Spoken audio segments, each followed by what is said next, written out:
Hello guys, मेरा नाम है द एक्सप्लेनेड एंड मैं आज आपके सामने एक्सप्लेन करने आया हूँ सीजन 1 एपिसोड 5 ऑफ मार्शले मैजिक एंड मसल। पिछले एपिसोड में हमने देखा था कि मैश ने उस मैजिक वाले स्पोर्ट्स में एल्डर डोर्म को जीता दिया था और उसने एक वर्ल्ड रिकॉर्ड हासिल कर लिया था। इससे सभी काफी खुश थे और हमने ये भी देखा था कि लेंस नाम का एक लड़का मैश को अपने रास्ते से हटाना चाहता है, क्योंकि वो नहीं चाहता था कि मैश इस स्कूल का टॉप स्टूडेंट बन जाए और वो एक डिवाइन मिशनरी बन जाए। वो चाहता था कि लेंस खुद डिवाइन मिशनरी बने ताकि वो अपने बहन को बचा सके। उसकी बहन की तबीयत 5 सालों में खराब होने वाली थी, जिसके कारण बहन का मैजिक खत्म हो जाता, जिसके बाद उसे ब्यूटी ऑफ मैजिक में दे दिया जाता। इसे लेंस बदलने के लिए एक डिवाइन मिशनरी बनना चाहता है, क्योंकि divine missionary beauty of magic के बहुत ही इंपॉर्टेंट मेंबर होते हैं और वो रूल को चेंज कर पाते हैं। इसके लिए लेंस और मैश का मैजिक डुएल होता है। मैजिक डुएल मतलब मैं आपको बता दूं, जब दो मैजिशियंस फाइट करते हैं मैजिक के द्वारा, उसे मैजिक डुएल कहते हैं। पर इसमें हम देखते हैं कि मैश जीत जाता है और अब मैश के साथ होता है सिल्वर कॉइन के 2 टुकड़े। लेंस वहां से चला तो जाता है, पर क्या लेंस और मैश के बीच का ये कंपटीशन खत्म हो गया? चलिए कहानी में आगे जानते हैं। Season 1 episode 5। एपिसोड के शुरुआत में हमें इस मैजिक स्कूल के तीनों हाउसेस के बारे में बताया जाता है। सबसे पहला हाउस होता है एडलर, जिसमें टॉम और मैश होते हैं। वहाँ ऐसे स्टूडेंट्स होते हैं जिसके अंदर करेज और कन्विक्शन हो। दूसरा हाउस होता है ओरका। वहाँ ऐसे स्टूडेंट्स पाए जाते हैं जिनके अंदर विजडम और विलिंगनेस बहुत ज्यादा होता है। और तीसरा हाउस होता है लैंग, जिसके अंदर ऐसे स्टूडेंट्स पाए जाते हैं जिनके अंदर एबिलिटी और एम्बिशंस बहुत ही ज्यादा हो। और तीनों हाउसेस एक दूसरे के राइवल्स होते हैं। वो इसलिए ताकि तीनों हाउसेस में से कोई एक स्टूडेंट डिवाइन मिशनरी बन पाए। इसके बाद हमें दिखाया जाता है कि मैश और फिन अपने रूम में बैठ के बातें कर रहे होते हैं। मैश अपने कॉइन्स को देख रहा होता है कि उसके साथ अब सिल्वर कॉइन का 2 टुकड़ा आ गया है। फिन उसे बताता है कि तुम्हें एक सिल्वर कॉइन को कंप्लीट करने के लिए 5 टुकड़ा चाहिए होगा, और अगर तुम 5 टुकड़ा कलेक्ट कर लेते हो तो तुम्हें एक गोल्ड कॉइन मिल जाता है। तब मैश अपना अद्भुत दिमाग लगाता है। वो कैलकुलेट करता है कि मुझे 5 चाहिए, अब मेरे पास 2 है, तो अगर मैं 5 - 2 करूं तो मुझे मिलेगा 28। क्या? फिन का ये सुन के दिमाग घूम जाता है। फिन उसे समझा देता है कि उसे चाहिए और 3 सिल्वर पीसेस। इसके बाद दोनों जब खिड़की के बाहर देख के मौसम का मजा ले रहे होते हैं, फिन को अचानक से याद आता है कि उन्हें कल असाइनमेंट सबमिट करना है।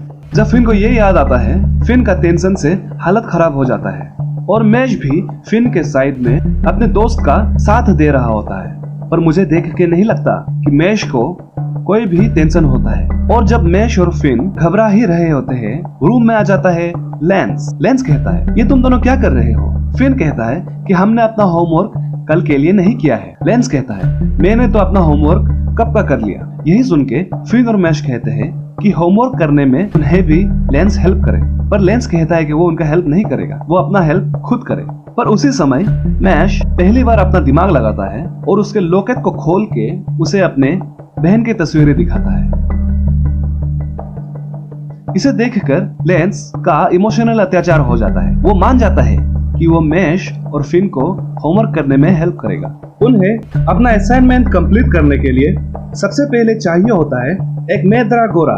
मैद्रागोरा एक प्लांट होता है जो हर समय रोता रहता है, और उसे चुप कराने के लिए लेंस एक स्पेल कहता है जिसका नाम होता है क्वांटाइज। ये कहते ही लेंस का मैद्रागोरा चुप हो जाता है। लेंस फिन और मैश द मसल बॉय से भी यही करने के लिए कहता है। बहुत कोशिशों के बाद फिन का मैद्रागोरा चुप हो जाता है, पर जब मैश अपने मैद्रागोरा को क्वांटाइज कह के चुप कराने की कोशिश करता है, उसका मैद्रागोरा और भी ज्यादा जोरों से चिल्लाने लगता है। देखते ही देखते मैश का मैद्रागोरा बहुत बड़ा हो जाता है और सबके ऊपर हमला करना शुरू करता है। जब कोई चारा नहीं होता, मैश बहुत ऊपर कूद जाता है, कम से कम अपने सीलिंग तक, और मैद्रागोरा को एक जोरों का थप्पड़ मारता है। मैद्रागोरा वही के वही सो जाता है। यहाँ भी हम देख सकते हैं कि मैश ने मैजिक को कैसा बीट किया। अपने फिजिकल तरकीब लगा के उसने मैजिक को यहाँ भी बीट कर दिया था। उसके बाद लेंस उन्हें मैजिक पोशन बनाने का तरीका बताता है। फिन को ये काफी मुश्किल लग रहा होता है, पर मैश द मसल बॉय कहता है कि ये इतना भी मुश्किल नहीं है जितना तुम कह रहे हो।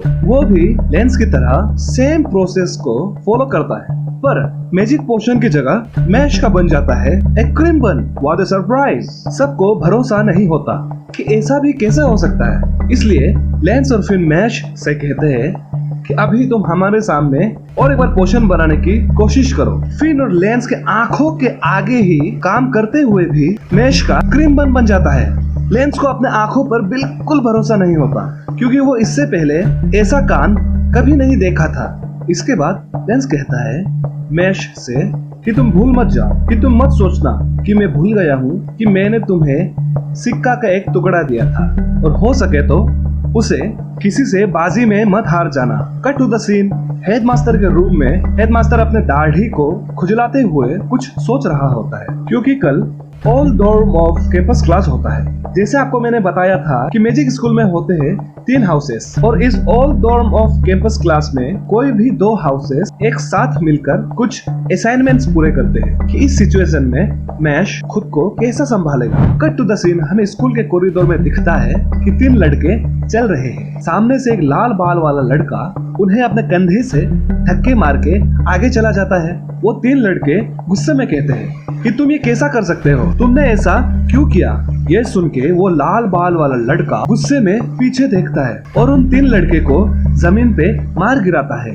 ये लड़का कौन है और ये ऐसा क्यों करता है, वो मैं आपको कुछ ही देर में बताऊंगा। Cut to the scene. हमें दिखता है एक बहुत ही डरावना हॉल, लेंग हाउस के कुछ लोग, और इन्हें देख के ये पता चल रहा होता है कि लेंग हाउसेस के लोग बहुत ही बदमाश और बहुत ही बड़े लसन होते हैं। इनका लीडर इन्हें ये कहता है कि तुम सबको बाकी हाउसेस के कॉइन को लेकर मेरे साथ आना होगा, और ये तुम कैसे भी कर सकते हो, चाहे वो मैजिक डुएल भी हो सकता है। यहाँ cut to the scene. Hostel में मैश के रूम में लेंस ये 3 दोस्त मैश के बनाए हुए क्रीम बन्स खा रहा होता है। उन्हें ये काफी टेस्टी लगता है। Cut to the scene. अगले दिन जैसे मैंने आपको कहा था कि all dorm off campus class होने जा रहा है, वो जंगल में हो रहा होता है। यहाँ होते हैं 2 हाउसेस के लोग, एडलर हाउस और लेंग हाउस। वो लाल बाल वाला लड़का जिसका नाम दोत होता है, लैंस, फिन और मैश को देख के गुस्से से कहता है कि तुम सब मेरी ओर क्या देख रहे हो।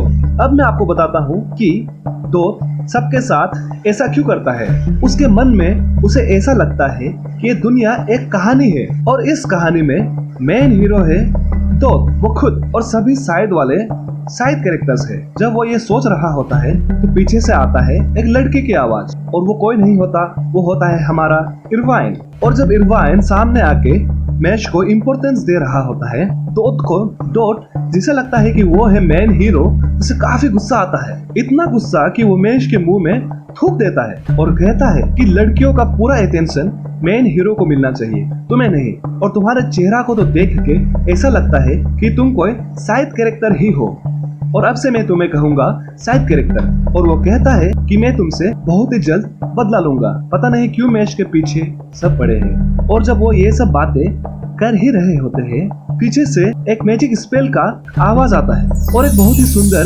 मैजिक स्पेल के अंदर से आता है एक दूसरा प्रोफेसर। इस प्रोफेसर को हमने एपिसोड 2 में भी देखा था। प्रोफेसर यहाँ आने के साथ साथ स्टूडेंट्स को असाइनमेंट्स के रूल समझाना शुरू करता है।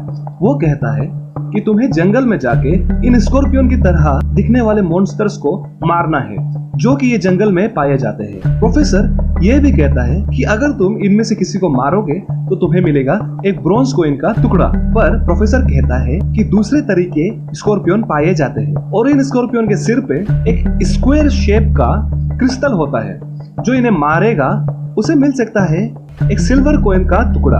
और इसे मारना कोई साधारण मैजिक यूजर्स का काम नहीं है, पर क्योंकि आप सब लोग इस महान मैजिक स्कूल के स्टूडेंट्स हैं, शायद आप लोग इसे मार पाओगे। ये कहते ही जब सब अंदर जा रहे होते हैं, मैश को पीछे से एक लेंग ग्रुप का लड़का रोक देता है। वो कहता है कि मैंने तुम्हें देखा था स्पोर्ट्स खेलते हुए, तुमने काफी अच्छा खेला, पर तुम्हें क्या लगता है कि तुम ही सबसे महान हो? मैं तुम्हें बहुत ही ज्यादा परेशान करने वाला हूँ। ये कहते ही वो लड़का जमीन के नीचे से क्रिस्टल मैश के पेट में जोरों से दे मारता है। मैश नीचे बैठ जाता है। प्रोफेसर उस लड़के को ये करते हुए देख लेता है और कहता है चुपचाप असाइनमेंट्स करने के लिए जंगल के अंदर चले जाओ। मैश उस लड़के को काफी गुस्से से देखता है और जब लेंस मैश से पूछता है कि तुम ठीक तो हो, मैश अपने कोट के जेब से एक क्रीम बन निकालता है और कहता है कि बाल बाल बच गए, मैंने सोचा था कि मेरा क्रीम बन पिचक गया है। लेंस को विश्वास नहीं होता कि इतने जोर से लगने के बाद भी कि मैश को बस अपने क्रीम बन का चिंता था। ये कहते हुए दोनों जंगल के अंदर चले जाते हैं। जंगल में जब लेंस उन स्कॉर्पियन जैसे प्राणी को मारने के लिए तरीका बता ही रहा होता है, वो देखता है कि मैश तो उसके पीछे है ही नहीं। मैश बहुत ही पीछे रह जाता है क्योंकि वो डे ड्रीमिंग कर रहा होता है। सामने से हमें लाल बाल वाला लड़का आते हुए दिखता है। वो जब सोच ही रहा होता है कि मैश को तो मैं नहीं छोड़ूंगा, अचानक से मैश को वो अपने साइड पे देख के घबरा जाता है और जब वो चिल्ला रहा होता है, मैश उसके चेहरे पे एक जोर का थप्पड़ मारता है और कहता है चुप रहो। और जब मैश और दो बातें कर ही रहे होते हैं, पीछे से उन्हें एक लड़की की चिल्लाने की आवाज आती है। वो जब जाके देखते हैं तो एक लड़की को एक लड़का कह रहा होता है कि वो उसे नहीं छोड़ेगा। वो लड़का उस लड़की की तरफ एक बहुत ही जबरदस्त स्पेल कास्ट कर देता है। वो लड़की अपने आंखें बंद कर लेती है, पर जब वो आंखें खोलती है उसे दिखती है कि सामने जो लड़का उसे मारने वाला था वो खुद आग में जल जाता है और ये दिखाया जाता है कि वो लाल बालों वाला लड़का उस लड़की को बचा लेता है। अब उस लड़की के लिए दोस्त ही हीरो बन जाता है और यहाँ हमें पता चलता है कि दोस्त इससे पहले लड़कियों से दोस्त नहीं बन पाया था। तो जब लड़की उसके सामने आती है, वो लाल बालों वाले लड़के का दिल का धड़कन बहुत ही ज्यादा बढ़ जाता है। दूर हमें कहीं एक जोरों का धमाका सुनाई देता है। देखने में आता है कि वो सफेद बालों वाला लड़का जो मैश को परेशान कर रहा था, जिसने पहले मैश को मारा था, वो एक ऐसा स्कॉर्पियन मार देता है जिसके माथे पर स्क्वायर शेप का क्रिस्टल होता है। यहाँ कट टू द सीन हमें दिखता है इस लड़की का असली चेहरा। असलियत में ये लड़की एक लव स्पेल यूज कर रहा होता है, जिसके कारण जो पहले से ही इसके ऊपर लट्टू था और भी ज्यादा लट्टू हो रहा होता है। पर जब अपना सिर जमीन में पटक रहा होता है, वो सोचता है कि क्यों ना मैं मैश को भी अपने जाल में फंसा दूं। पर मैश उसके जाल में बिल्कुल नहीं फंसता क्योंकि मैश होता है एक सख्त लोंदा।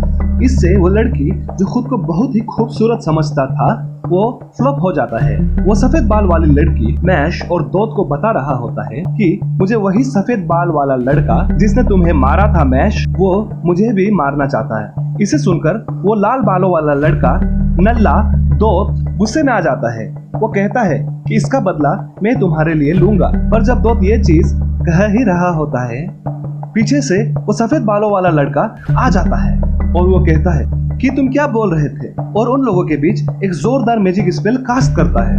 अब तक हमें समझ आ जाता है कि इस लड़के का मेन मैजिक स्पेल होता है जमीन से डायमंड निकालना। उस स्पेल के कारण सभी उड़ के दूर चला जाते हैं। वहाँ वो लाल बालों वाला लड़का उस सफेद बालों वाले लड़के के ऊपर अपना फायर मैजिक स्पेल कास्ट करता है, एक्सप्लाम। यहाँ हमें समझ में आता है कि ये जो दोस्त है लाल बालों वाला लड़का, उसका मेन पावर है आग। दोस्त अपना फिनिशिंग मूव देता है और जोरों का धमाका होता है। हर जगह धुआं ही धुआं हो जाता है। इधर मैश नोम नोम कर रहा होता है। हम जंगल के कोने में देखते हैं कि फिन और इरवाइन लेंस को पकड़ के रो रहे होते हैं क्योंकि उन्हें बहुत डर लग रहा होता है। लेंस मन ही मन सोच रहा होता है मैश किस हाल में होगा। और हम यहाँ देखते हैं कि जब मैश के सामने धुआं साफ हो जाता है, एक बड़ा सा क्रिस्टल उसे वो सफेद बालों वाला बदमाश लड़का अपने डायमंड स्पेल से अपने डायमंड के अंदर छिप गया था। दोस्त को भी वैसे ही अपने डायमंड से मारता है जैसे उसने मैश को मारा था। दोस्त जख्मी हो जाता है और दोस्त को मारने के चक्कर में एक छोटा सा पत्थर उड़ के मैश के क्रीम बन को नीचे गिरा देता है। मैश के चेहरे में तो कोई एक्सप्रेशन नहीं होता और हम जानते हैं कि मैश उस सफेद बालों वाला बदमाश लड़के के साथ अब क्या करेगा। और इसी के साथ दोस्तों एपिसोड 5 यहाँ ही खत्म हो जाता है। और अगर आपको देखना है कि मैश बदमाश लड़के के साथ क्या करेगा, इस चैनल को देखते रहिए। और इसके लिए आपको करना होगा इस चैनल को सब्सक्राइब और दबाना होगा वो बेल नोटिफिकेशंस, ताकि मैं जब शाम को 6 बजे वीडियो अपलोड करूं तो वीडियो की नोटिफिकेशंस आपको मिल जाए और वीडियो आप सबसे पहले देख ले। मैं आपको फिर से याद दिलाना चाहूंगा कि ये वीडियोस बनाने में बहुत ही ज्यादा तकलीफ होती है, बहुत ही ज्यादा वक्त लगता है और मैं ये आपके लिए करता हूँ। इसलिए आपको भी मुझे सपोर्ट करने के लिए इस चैनल को सब्सक्राइब एंड लाइक कर देना चाहिए, क्योंकि आपके लिए तो ये फ्री है पर मेरे लिए ये बहुत ही बड़ा मोटिवेशन का काम कर देता है। मेरा नाम है द एक्सप्लेन एंड मैं आपको मिलूंगा नेक्स्ट टाइम। टिल देन, पा